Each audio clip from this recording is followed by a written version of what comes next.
pratitelji Info Vodica, lijep vam pozdrav i dobrodošli u našu emisiju Kolure od bisera. Danas ćemo govoriti o jednom novom projektu Udruge umirovljenika grada Vodica, a to je Zaželi egzistenciju 3. S nama je predsjednik istoimene udruge, gospodin Martin Čičin-Šajn i njegova naravno savjetnica Iva Bračić. Dragi moji gosti, lijep pozdrav i dobro mi došli. Dobro vas našli. Dobra večer. Dobra večer vama još jednom. Evo, ja ću se naravno odmah osvrnuti najprije na Udrugu umirovljenika grada Vodica, koja je jako bitna za našu lokalnu samoupravu. Kad je udruga nastala, koliko broji članova i na koji način djelujete ovdje na razini grada Vodica? Udruga je nastala 1998. godine. Momentalno sad broj ima 400 članova. Baš sam danas naručio i etikete za ono što treba za sljedeću godinu, za članarinu. Uglavnom radimo sve šta možemo, odnosno zašto su ljudi zainteresirani. Eto i jučer su bili na jednom izletu Dobrodarice sa muzikom, ručkom muzikom, plesom. Zato su zainteresirani, kao i za maškare koje pripremamo, pa do mjenak. Uglavnom, cijelu godinu je aktivnost osim 7. i 8. mjeseca. Pored svega ovoga, radili smo projekt, zahvaljujući gospođi Ivi Bračić, radili smo projekte Zaželi i Senior Plus. Ako izađe sa ponovo Senior Plus, tu bimo se ponovo javili i probali raditi, jer ljudi su zainteresirani za medicinsku gimnastiku, za putovanja, za nordijsko hodanje, za obuke pojedine. Imali smo medicinska predavanja, uglavnom radili smo to 2 godine. Smo to radili, onda smo u isto vrijeme krenuli sa projektom Zaželi i sad smo dobili taj novi projekt po novom Zaželi, zahvaljujući našoj savjetnici koja je napisala projekt, koja nam je dostavila sve to u Zagrebu. Prošli smo. Naši ljudi stariji su potrebiti i mislim da 120 do 150 ljudi mi im pomažemo, odnosno naše gerontodomaćice, jer pored šta radimo taj Zaželi projekt, tu smo morali zaposliti 20 gerontodomaćica. Jesu li to sve gerontodomaćice sa razine grada Vodica ili imate i iz grada Šibenika i drugih gradova i općina? I iz grada Šibenika i iz Vodica, gledajući općenito Vodice kao općina, ne kao grad, znači iz čiste velike, uglavnom ljudi su, to su žene koje su potrebite isto tako. Posao nije težak, ali je odgovoran. Tako je. Jer moraju posjetiti te svoje korisnike, biti s njima u kontaktu. Neke treba odvesti kod doktora, neke treba dovesti lijekove, nekome treba skuvati ručak, nekome treba počistiti kuću. Nekome treba samo razgovor na koncu. Nekome treba šalica kave i da imaju razgovor s nekim. Uglavnom, oni su zadovoljni, ja sam zadovoljan isto tako, jer smo i bili na kontroli i ljudi su pojedini prezadovoljni. Da. Ono što je važno u tom samom projektu Zaželi egzistenciju 3 je i vaša naravno savjetnica koja je zaista jako puno vremena provela dok se taj projekt napisao. Jesam li u pravu? Na koji način ste uspjeli to provesti? Uglavnom pisanje sam i provela u suradnji sa predsjednikom udruge, odnosno sami smo nekako na temelju prvog projekta došli do zaključaka da možemo ostaviti isti broj žena, isti broj korisnika. Međutim, kako su se neka pravila mijenjala sada u ovome projektu, tako smo ipak odlučili proširiti područje djelovanja projekta na administrativno područje grada Šibenika i administrativno područje grada Vodica. Odlično. I što je to bilo u projektu, što ste zapravo morali mijenjati? Pa, u prošlom projektu uvjet je bio samo da osoba bude starije životne dobi, znači iznad 65 godina, ili da bude osoba s invaliditetom pa jednostavno ne može raditi. Novo pravilo su ipak i prihodi. To Tako je da- najvažnije ljudima, odnosno umirovljenicima. Da. Tako da smo ipak zbog toga odlučili proširiti djelatnost jer nismo bili sigurni u kakva je situacija točno na području Vodica. Da, koliko ima umirovljenika na području grada Vodica koji su naravno ušli u ovaj projekt Zaželi egzistenciju 3? Imamo 5 gerontodomaćica iz Šibenika, a ovih 15 iz Vodica. Kad podijelite, pomnožite sa 6 do 7, 8 korisnika, ispada otprilike 100 ljudi, 110 ljudi da je iz područja Vodice i Čiste. Ljudi su zahtjevni jer imamo i dan danas upita na moj telefon, ja kažem, ali ne možete biti registrirani kao iznajmljivač turizma. Jer Tada se smatra da oni imaju već nekakve prihode, jel tako? Da, jer sada je nacionalna zaklada i EU projekti se vodu prema prihodima. Ne može neko koji ima, pretpostavimo, 2, 3, 4, 5 apartmana koristiti našu gerontodomaćicu zbog toga što on ima prihode i može sam sebi organizirati to. Tako da tu je bilo malo iz početka problema sa ljudima jer malo ko u Vodicama ne bavi se turizmom. I kad se bavi turizmom automatski mora otpasti jer se računaju prihodi svi koji idu preko žiro računa, odnosno sve pride preko porezne inspekcije i mi smo za svakog korisnika morali vršiti provjeru u socijalnu. Najprije porezna, pa onda zatim socijalna politika, sve su provjere izvršene, tako da su nam pojedini ljudi otpali, iako znamo da bi trebali. Međutim, zbog prihoda ne može ući u projekt i mi se moramo držati toga što nam diktira praktički država.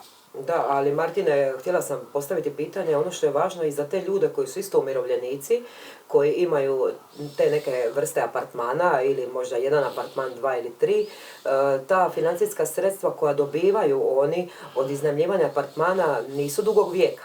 Hoćete li u budućnosti pronaći nekakav način gdje ćete zadovoljiti i taj dio umirovljenika? A ovako, to je konsenzus koji nam daje država. Prihodi, ono što se dobije ajmo reći od 6. do 10. mjeseca, dijeli se na 12 mjeseci. I ne smije prijeći mjesečno prihode, 840 eura je bilo po korisniku. Ako su dvoje, to je bilo duplo. Pojedini su ispali jer su prošli. Pojedini su prošli za 10 eura, ne može doći. Da. Jer nije ni u redu da svaki ima taj gerontodomaćicu. Ja se slažem da su potrebiti, ali trebamo shvatiti jednu stvar, da ima oni koji se ne bave turizmom. Da. Koji nemaju ni prostora za turizam. Oni imaju kuću. Međutim, kad se tiče u ovom projektu invalida 3. i 4. stupnja, tu nije konsenzus, nego je invalid mora imati rješenje 3. i 4. stupanj, on je dobio bez obzira na svoje prihode. Koliko ima invalida 3. i 4. stupnja na području grada Vodica? Nemamo ih puno, nema puno, ali uglavnom oni su dobili. Jer tu konsenzus da ne igra ulogu, nego igra ulogu ono rješenje o invalidnosti. Naše ljude treba pregnuti i jednostavno dokazati im pojedine stvari, jer nije sve jedno da li ćete vi dobiti gerontodomaćicu, ono što smo rekli prije, ili doći na kavu. Mi kad smo držali Prvić, ove godine tražili smo iz Prvića gerontodomaćicu, neće niko. A ja ne mogu nikoga natjerati da dođe raditi. Međutim, tamo je bilo žena koja ne treba mi ništa, samo nek dođe kavu s menom popiti i nek sjedi po uru vremena s menom. Je li, Martina, možda tu problem zbog toga što je taj projekt zapravo određenog, ja bih rekla, vremenskog razdoblja, pa se tim gerontodomaćicama taj projekt prekida i one se moraju prijavljivati na biro da bi ostvarile nekakva sredstva? Bi li bilo pametnije da taj projekt traje, ja bih rekla, cijelu godinu bez nekakvih prekida ili godinama da traje bez nekakvih prekida? Pa ovaj naš projekt sad traje 3 godine. I žene su koje su radu kao gerontodomaćice zadovoljne. Ima njih koji će naći posao, neki koji njoj odgovara pa će otići, ali zato moramo imati rezerve i gerontodomaćice i korisnike. Jer stvar je u tome što mi ne možemo doći da ne upademo u sukob sa državom, da nemamo 20 gerontodomaćica svaki mjesec. To je automatski dobijate penale, a mi toga se držimo da ne upadamo u ponor, jednostavno guramo da budemo pokriveni svih ovih 36 mjeseci i pored toga što im nudimo tu pomoć u kući, nudimo i sanitarni materijal, to znači za oprati kupatila, oprati kuhinju, uglavnom i to nabavljamo iz ovog projekta i dostavljamo svakom u kući. Ljudi su koliko je upao u taj projekt, ispočetka su gledali skeptički, međutim nakon toga su prešli kad će ponovo, jer je prvi prekid bio 1,5 dana. Je. 1,5 dana mi smo čekali projekt, jer šta se dogodi? Država reče, kaže, mi ćemo raspisati natječaj, mi čekamo Senior Plus od 3. mjeseca. Pa su rekli, bit će u 5. mjesecu, pa bit će u 7., pa bit će u 10. I tu se ljudi zapravo razočaraju, Iva, jel tako? Evo, vi ste isto u tim projektima. Pa da, mislim, projekt je završio sredinom 2023. godine, sad je kraj 2024. godine. Ljudi koji su radili na tim projektima, bili zaposleni na tim projektima, su ostali bez posla, jer jednostavno takva vrsta aktivnosti, takva vrsta projekata se ne može održati bez nekakve financijske pomoći koju mi dobivamo kroz projekte. Što se tiče sada ovog Zaželi, njegov vremenski period je 36 mjeseci, međutim 30 mjeseci rade gerontodomaćice, jer mi ipak moramo zadovoljiti nekakve administrativne uvjete, pripremiti teren za zapošljavanje, izvijestiti nakon kraja projekta, za što nama treba određeni period za sve to napraviti. Tako da problem je. Nemamo najave za idući Zaželi projekt. Dobro, tek je i počeo, pa ajde, nadamo se da će se stvari popraviti. Ali, na primjer, za projekte kao što je Senior Plus, zadnja je najava bila da će izaći u 10. mjesecu, evo sad je kraj 11. Evo, mi pozivamo iz emisije, odnosno sa emisije, da se ta financijska sredstva napokon dovedu u red i prenesu na koncu na udruge koje se bave umirovljenicima i bilo kojom vrstom projekta koja umirovljenici na koncu i zaslužuju. Martine, možda nije primjereno pitanje sa moje strane, no jesu li gerontodomaćice u svojoj suštini zadovoljne plaćom i svim ostalim komponentama? Pa plaćom, one jesu zadovoljne, iako je to minimalac. Međutim, nisu, šta oni meni reću, ja ne moram danas biti kod njega 5 sati. I ja kažem, ne moraš, ti moraš posjetiti toliko i toliko u toku tjedna, jer idemo na svaki tjedan, i mjesečno moraš obići 35-40 posjeta, to je ipak 300-400 sati. I one su zadovoljne, a da nije plaća mala, plaća je mala općenito gledajući, jer nije samo kod gerontodomaćice. Ja njima rečem, eto, nađemo se kod mene u kancelariji često, našto kad je potpisna lista za plaću, kad je bilo šta, kad dolazu gore, opet su kod mene. Nije problem ni toliko rad, ni toliko obilazak terena, ni problem je što one mene postavljaju sad pitanje, a hoće li biti novi projekt? To niko od nas ne zna. Tako je. To država odlučuje, odnosno nacionalna zaklada i EU, i ako bude, ja ću se ponovo javljati zbog toga što je u interesu odnosno ja kažem mojih umirovljenika, jer ih smatram da su oni moji. Onda su mene jednom pitali, ja ću reći iskreno, Martine, predsjedniče, koliko je tebi plaća? Ništa. Čekaj, sve ovo radiš za nas, za vas. Za vas i umirovljenike. To znamo, Martine. To znamo već od kad ja s vama surađujem.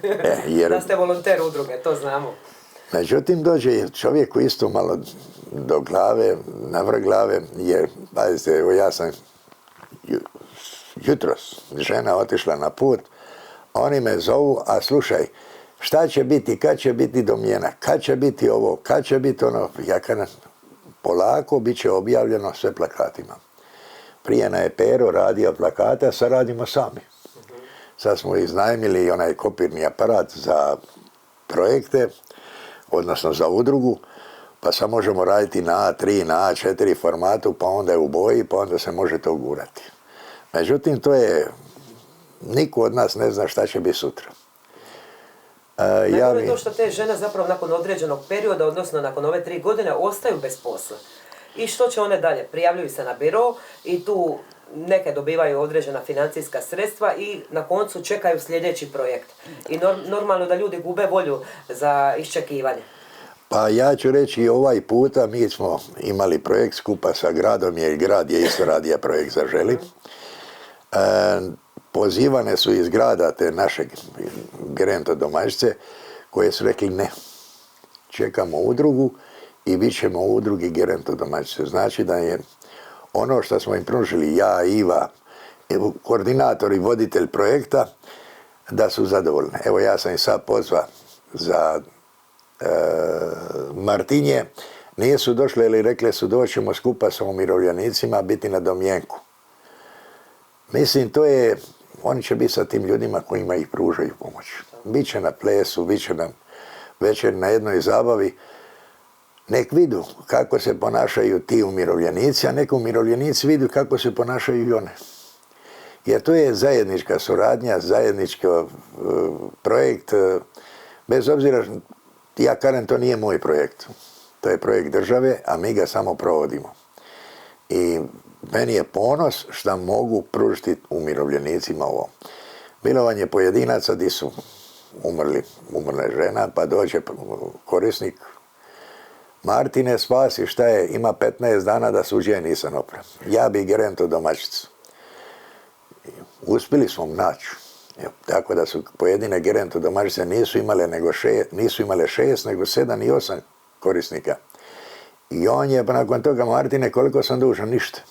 To radimo iz projekta Europske unije, pa nemoguće. Ne dolazi u obzir. A ima pojedinaca koji su došli, kaže, ma dovoljno mi je da mi ispeglaš košulje. Ali to su te stvari koje... Sitnice čine taj život zapravo i pomoć umirovljenicima. Jer oni nisu veliki prohtjeva, nisu veliki zahtjeva, treba im pružiti ono što možemo. Tako je. To je trebamo raditi bez obzira jesmo li gerontodomaćice ili nismo, to moramo raditi svi na svakodnevnoj razini. Iva, imate li vi još nešto dodati? Pa ja iskreno mislim da je ovaj projekt stvarno nešto što vrijedi provoditi i dalje. I sigurno da mi odlučujemo o financijskim sredstvima, iznosu plaće, da bi ta plaća bila sigurno veća. S druge strane, opet, ono što vrijedi je stvarno pomoć umirovljenicima. Jer oni da imaju 3 puta veću mirovinu, činjenica je ta da oni sebi ne mogu platiti pomoć u kući, jer svi znamo otprilike koliki su to iznosi. Pa onda ako će još sudjelovati u nečem, platiti članarinu mjesečnu, to je jednostavno jednoj osobi starije životne dobi stvarno nemoguće. A kamoli ako žele kroz projekte sudjelovati na više aktivnosti. Mislim, mi smo imali situacije u kojima smo ljude izvlačili iz depresija, u kojima su ti ljudi stvarno živnili, gdje vam se ono srce napuni kad ih vidite tako ispunjene da rade ono što žele, što vole, imaju pomoć, imaju društvo, neko im dođe skuvat kavu, pa bar to pripomoć, promijeniti posteljinu, sve su to... Evo, to su sve nekakve sitnice koje čine ovaj život puno boljim i ljepšim. Evo, Martin je imao, koliko se ja sjećam, i bila sam na toj manifestaciji Mis umirovljenica. Martine, kad će Mis umirovljenika? Hoće li toga biti, barem kroz ovaj projekt? Ne, mi to ne u projektu ne radimo, nego radimo kao udruga. Da, znam. Šalim A se. ja vjerujem da će sljedeće godine biti nešto. Ali šta će biti, ne znam, ne odlučujem sam ja, nego odlučuje izvršni odbor, jer imamo plan već 15 događanja za sljedeću godinu, to je svake godine, mi već u ovom mjesecu radimo plan za sljedeću godinu. Sad najaktivnije, najinteresantnije kad sam rekao da ćemo ići ako budu organizirao Dubrovnik susret umirovljenika, a oni su na redu, svi čekamo jedva Dubrovnik. Sad treba organizirati to. Jer ne možete vi sa umirovljenicima, ja se to borim na nivou države, da se umirovljenicima skinu cijene. Ulaza u nacionalni park, ulaza u park prirode, ulazak u muzeje, zidine, uglavnom da se skinu cijene. Jer ja ću reći jednu stvar, eto imao sam ovdje 2 grupe umirovljenika, jedni iz Đakova, a jedni su bili iz Zagreba. Naš Desto iz Vodica, ne reklamiram ga, ali stvarno za 40 eura on je njima učinio cjelodnevni boravak. Ručak, piće, muziku na brodu. Mi smo na brodu, nas je bilo 300 ljudi. 2 broda je dao. Mi kad smo išli na Vinkovačke jeseni, Đakovo je jedva čekalo da dođemo gore. Organizirali večeru, muziku, ples, obilazak Đakova, obilazak muzeja Jurija Štrosmajera, katedralu, išli smo obići Vukovar, ali to je sve organizacija pored ovog Zaželi projekta, to je ono što se radi. Da li ćemo ove godine ići na mistera i žene, ne znam, jer to odlučuje izvršni odbor, a vjerojatno hoćemo. To sam čekala, Martine. Vjerojatno hoćemo, međutim, pazite, kao Bilo prošle godine savršeno, ja sam bila sudionik u komisiji, meni je bilo odlično. Ali pazite, ima jedan druga stvar. Evo sad smo imali krštenje vina Martinje. Njih 6 se javilo, ja ću biti biskup, ja ću biti biskup. Evo ti, ja ti prepuštam sve, evo ti govor, napisali smo jer je taj govor trebalo sa zagorskog prevesti na naš. Da. Kad smo došli doli, neću ja, na kraju opet Martin. Nisam nijad sve mogući da mogu stići na svako mjesto, ali uglavnom pokrivam za sada, zahvaljujući obitelji koja uz mene na taj način i pati, jer evo Iva se sjeća, kad smo radili prvi projekt, pa bio se od jutra do večera u kancelariji, nema me doma. Pa mi je na kraju rekla, jesi ti vjenčao za udrugu ili za mene? Ali to je tako, pazite, ako će neko dati sebe... Suprugu posebno pozdravljam. Vlasto, pozdrav. Ako će neko dati sebe uniti u projekt i ako želi raditi, nije pitanje projekt, nego je pitanje udruga. Ja sam ponosan, evo ja sad, kažem 6. i 7. 12. otvaramo sportsku dvoranu. Mi ćemo gore dobiti prostor za medicinsku gimnastiku. Znači, neću morati plaćati najam. Sad, ja ne mogu dati 600 eura mjesečno za onoga ko će nam držati medicinsku gimnastiku. Jer ja ga ne mogu platiti, nego sve ide preko žiro računa, a čim ide preko žiro računa, ide kao ugovor o djelu, gdje morate platiti mirovinsko, socijalno, sve žive dažbine iz... I to ljudi ne shvaćaju, jer to je praktički 50% od onoga što se daje njemu, toliko mi još moramo nadodati. I što ćete napraviti onda po tom pitanju? Hoćete li nekako putem grada riješiti? Ne znam, grad će nam dati besplatno sve. Međutim, nama je najveći problem, ja ću reći iskreno, mi dobijamo od grada godišnje 4.000 eura. I kad vi od toga platite najam za prostoriju koju gore imamo, 3.100 eura, kad platite knjigovođu, kad platite blagajnika, kad platite struju, ode taj iznos i ode članarina. Znači, praktički mi od toga nemamo ništa. Da li ćemo uspjeti? Ja mogu biti zahvalan Desto, evo sad smo bili sa gradonačelnikom, neću reći Desto, nego gradonačelnikom. Trebalo nam je prevoz, on je uskočio.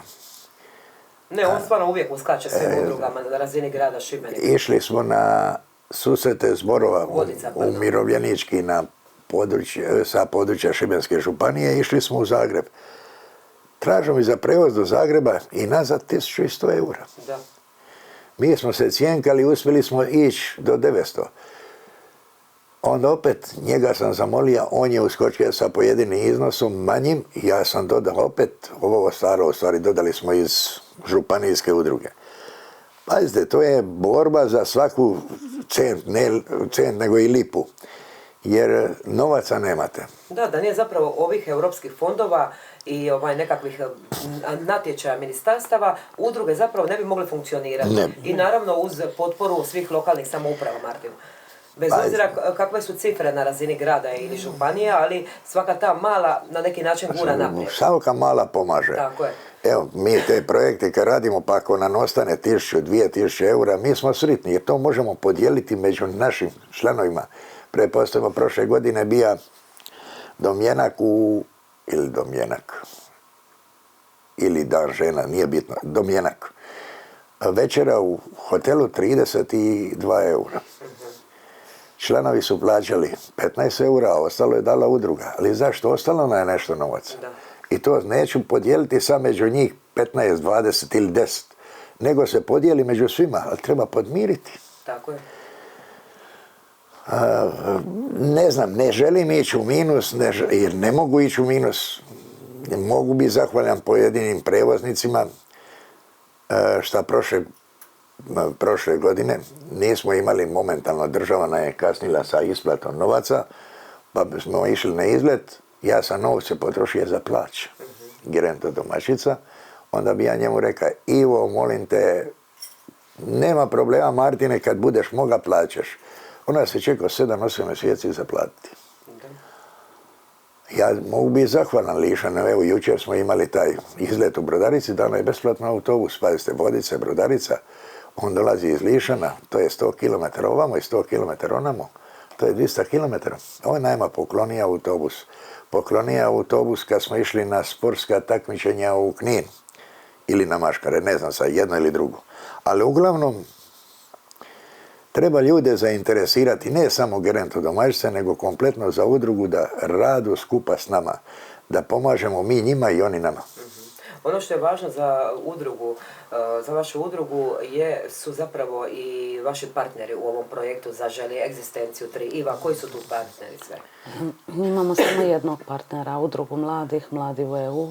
Kako su se oni zapravo uključili u sam taj projekt? Pa oni su se uključili u projekt da nam oni u biti pružaju financijski kapacitet da bi mi mogli provoditi ovaj projekt. I tu su također za savjet. Tu su nam na usluzi, ako ih zatrebamo, ako zapne negdje s novcem, s isplatama. Međutim, evo, za sad ide sve dobro. Odlično. Martine i Iva, imate li još nešto reći za kraj emisije? Što ćete nakon ovog projekta Zaželi egzistenciju 3? I jeste li se možda prijavili na još nekakav projekt Europske unije? Prijavili smo se za projekt za županijske udrugu. Međutim, čekamo sad zadnje odobrenje, to iz Zagreba, 2 kontrole smo prošli i vidit ćemo šta možemo ljudima omogućiti da je lakše, da je jeftinije, da budu zajedno. Jer ova druženja, to je druženje da budemo skupa, da oni nisu sami u kući, a da mi imamo šta raditi. Evo, mi smo sad organizirali doček nove godine u Fojnici. I to se borim na nivou države. Praktički država na jedan način, odnosno Toplice, nam duplo naplaćuju. Naplaćuju nama i naplaćuju zdravstvu.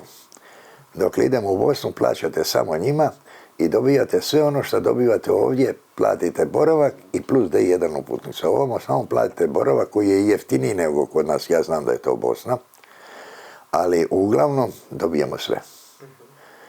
Mi idemo 10 dana u Toplice,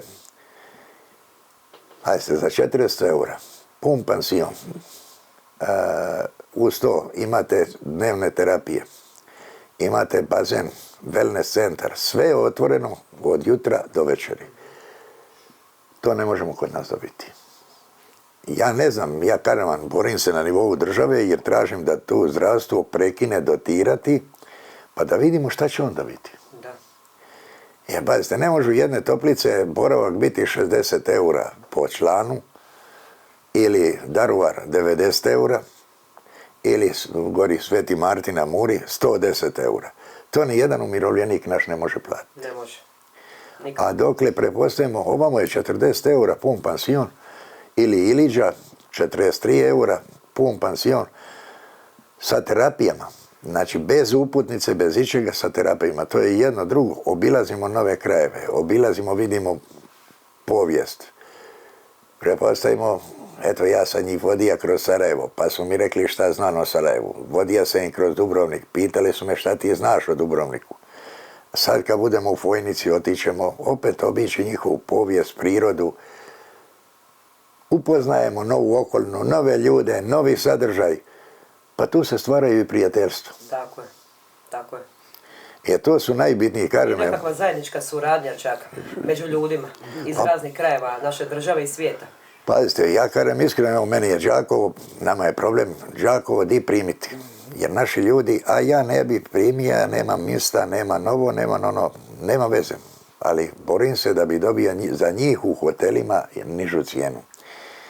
Jer ako bude preko 60 eura cijena hotela, neće mi doći. Da. Uz to mi organiziramo izlet, mi organiziramo druženje, zajedništvo, zajedničko pisma, zabava, to je ono što nam treba u starosti, šta nam treba, da pivamo i ništa drugo. Naravno. Eto, dragi moji gledatelji, dragi moji gosti, ja vas lijepo pozdravljam i naravno zahvaljujem na ovom prekrasnom razgovoru. Hvala vam. vama. Hvala. Dragi gledatelji, bila je to emisija Kolure u bisera. Moji današnji gosti su bili predsjednik Udruge umirovljenika grada Vodica, gospodin Martin Čičin-Šajn, i njegova savjetnica, naša prekrasna Iva Bračić. Ja vas kao i uvijek lijepo pozdravljam i pratite nam i dalje portal Info Vodica.